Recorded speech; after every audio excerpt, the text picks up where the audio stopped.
Baik, pemirsa kita lanjutkan kembali perbincangan bersama dengan Bapak Beni Sutrisno, Wakil Ketua Umum Kadin Bidang Pengembangan Asosiasi Gabungan dan Himpunan dan juga anggota luar biasa, kemudian juga Bapak Wijayanto Samirin, Ekonom Universitas Paramadina. Baik, nah mencermati dengan statement yang tadi sudah disampaikan ini Pak Wija, kemudian juga Pak Beni, menarik begitu bahwa selain dengan negara-negara anggota BRICS begitu sebagai tuan rumah, juga Indonesia nampaknya mencoba menjalin hubungan yang lebih erat lagi begitu dari beragam bidang termasuk ekonomi, kemudian agriculture, teknologi dan lain-lain. Menurut Anda Pak Wija, apakah ini akhirnya menjadi satu langkah strategis, menjadi suatu pondasi awal yang tengah kita bangun, yang tengah pemerintah bangun begitu, Pak Wija?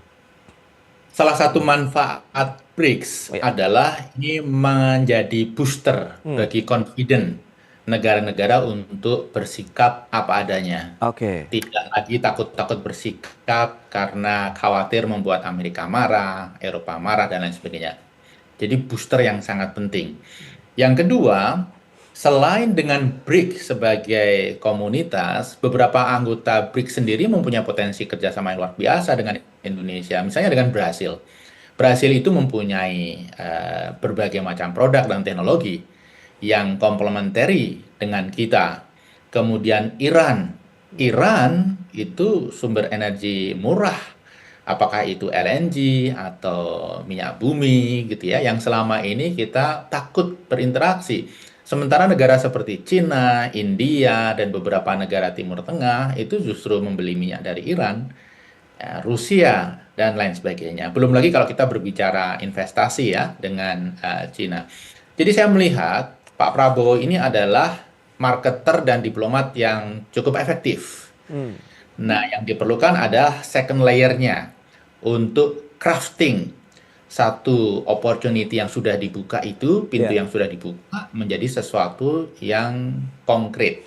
Jadi, saya melihat dengan Brasil itu harus segera di speed up realisasinya. Ini timing yang tepat.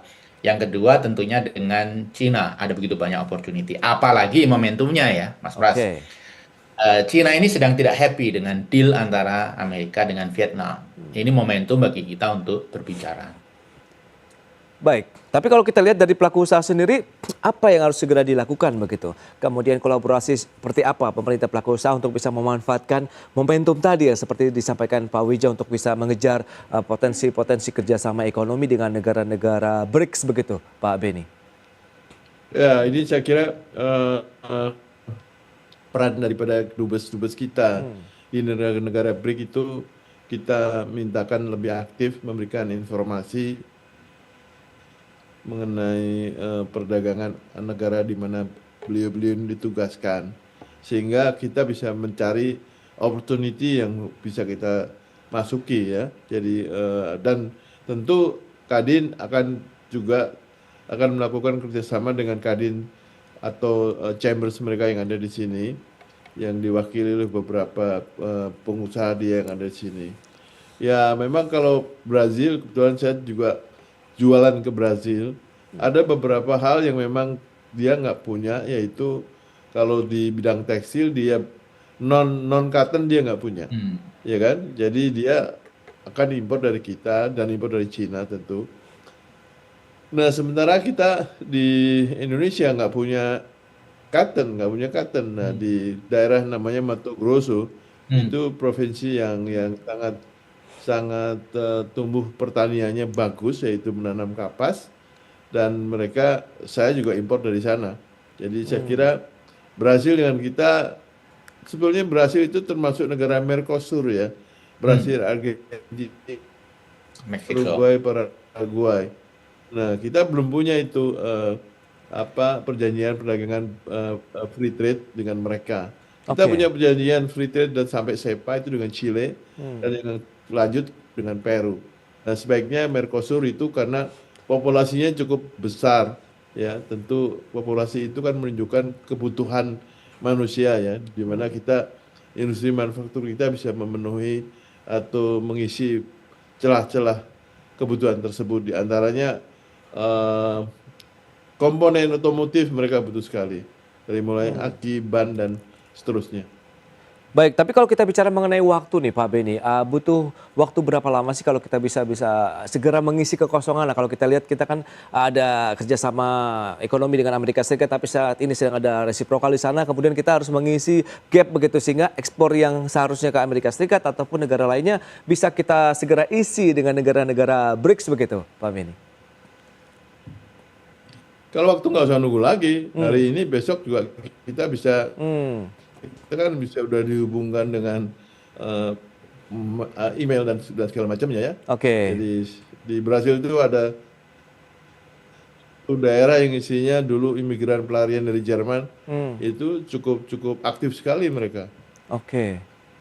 Baik, lantas kalau kita lihat dari sisi pemerintah, kebijakan apa saja yang perlu didorong nih terkait dengan dunia usaha agar bisa meningkatkan lagi potensi eksportasi Indonesia ke negara-negara BRICS. Kita akan membahas lagi di segmen berikutnya. Kita akan jeda sebentar dan pemirsa, kami akan segera kembali usai pariwara berikut ini.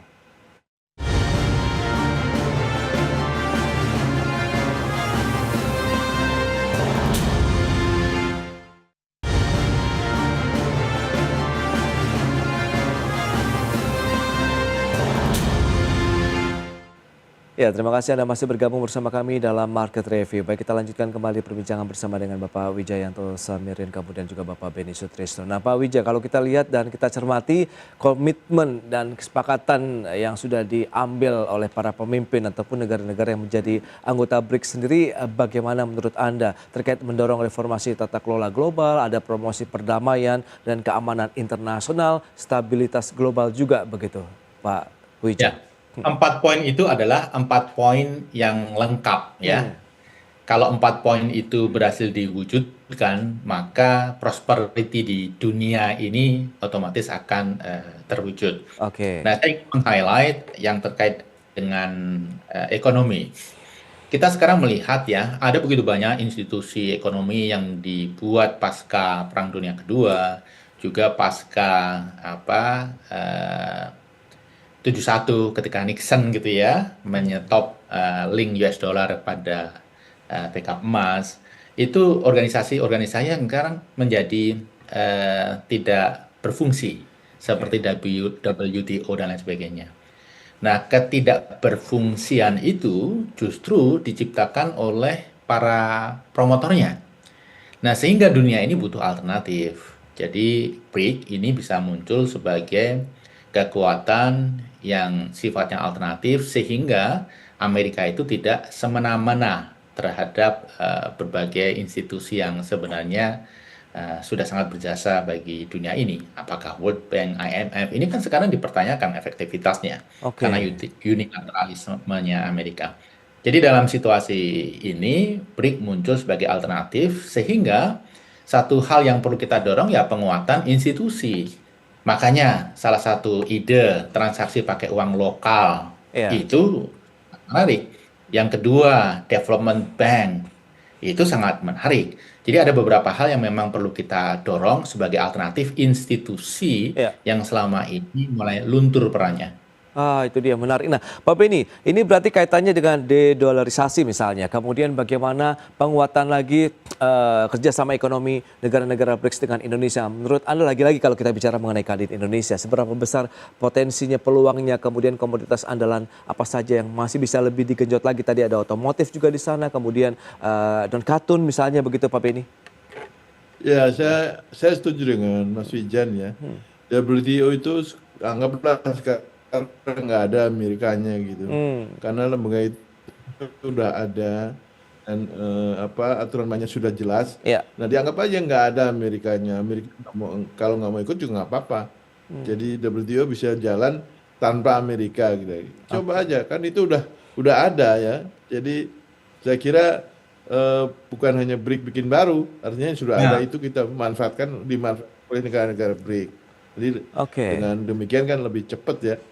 Oke. Dan kita kan punya industri majority di dalam konteks labor intensif banyak sekali ya, dari mulai furniture, sepatu olahraga, komponen elektronik, komponen otomotif.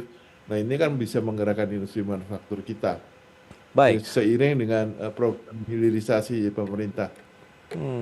Nah, terkait dengan ancaman Amerika yang akan memberikan kenaikan tambahan tarif resiprokal 10% ya untuk negara-negara BRICS, berarti kan nanti kemungkinan apakah akan mulus begitu perjalanan ataupun kerjasama negara-negara BRICS ini, Pak Beni? Saya juga sependapat dengan Mas Wijan ini. Ini kan main kartu nih, kita main kartu Oke. lah ya, kuat-kuatannya. Ya, ya, ya. Mungkin 1 Agustus ya, mungkin harapan kita harus lebih baik dibandingkan Vietnam lah kira-kira gitu. Kita kan musuh terberat kita Vietnam ya. Artinya dari sisi jumlah maupun harga Vietnam kan lebih baik, lebih murah daripada kita lah. Jadi Oke. kalau kita lebih rendah daripada Vietnam udah cukup. Hmm. Baik. Nah, Pak Wijaya, optimisme Anda akhirnya terkait dengan kondisi kinerja perekonomian Indonesia ke depan dengan keanggotaan di BRICS seperti apa nih, Pak? Ya, tentang saya membahas yang 10% tambahan ya. Oke. Banyak hal yang disampaikan oleh Trump, apalagi yang sifatnya spontan, itu tidak di-follow up, hilang begitu saja. Ah, Saya termasuk yang sangat yakin tambahan 10% ini hanya semacam ancaman tambahan supaya BRIC tidak terlalu agresif, khususnya terkait dengan dedolarisasi. Itu yang paling ditakutkan oleh Amerika. oke. Nah, kembali ke pertanyaan Mas Pras, masalah efektivitas. Boleh kita menjalin kerjasama dengan negara lain. Boleh kita punya FTA yang sangat menguntungkan bagi kita. Oke. Tetapi kunci sukses kita itu sebenarnya adalah daya saing kita. Bagaimana pemerintah memastikan iklim berusaha, iklim investasi kita bagus. Nggak ada premanisme, deregulasi dijalankan dengan benar. Karena kalau itu dijalankan sesuai dengan apa yang dikomitmenkan, pengusaha-pengusaha kita akan tumbuh menjadi pengusaha dengan daya saing global. Jadi pengusaha-pengusaha kita itu paling tangguh dengan situasi berat seperti ini aja masih bisa bertarung. Apalagi kalau iklimnya diperbaiki, apalagi kalau disupport penuh oleh pemerintah. Jadi penguatan internal ini Ya. satu yang paling penting yang seringkali overlook. Kita terlalu fokus kepada hal-hal yang di luar Ya, ya. diri kita. Baik, itu dia menarik juga ya. Penguatan internal juga harusnya menjadi fokus dari pemerintah selain kita ya mencoba menghadapi tantangan global dengan upaya negosiasi yang masih terus dilakukan, penguatan potensi kerjasama ekonomi dengan negara-negara lain termasuk BRICS di dalamnya. Baik, Pak Beni, Pak Wijaya, waktu sayang sekali terbatas ini. Terima kasih banyak atas informasi, update dan juga insight yang sudah diberikan kepada pemirsa IDXL pada hari ini. Selamat melanjutkan aktivitas Anda kembali. Salam sehat, sampai berjumpa kembali. Pak Wijaya, Pak Beni, terima kasih.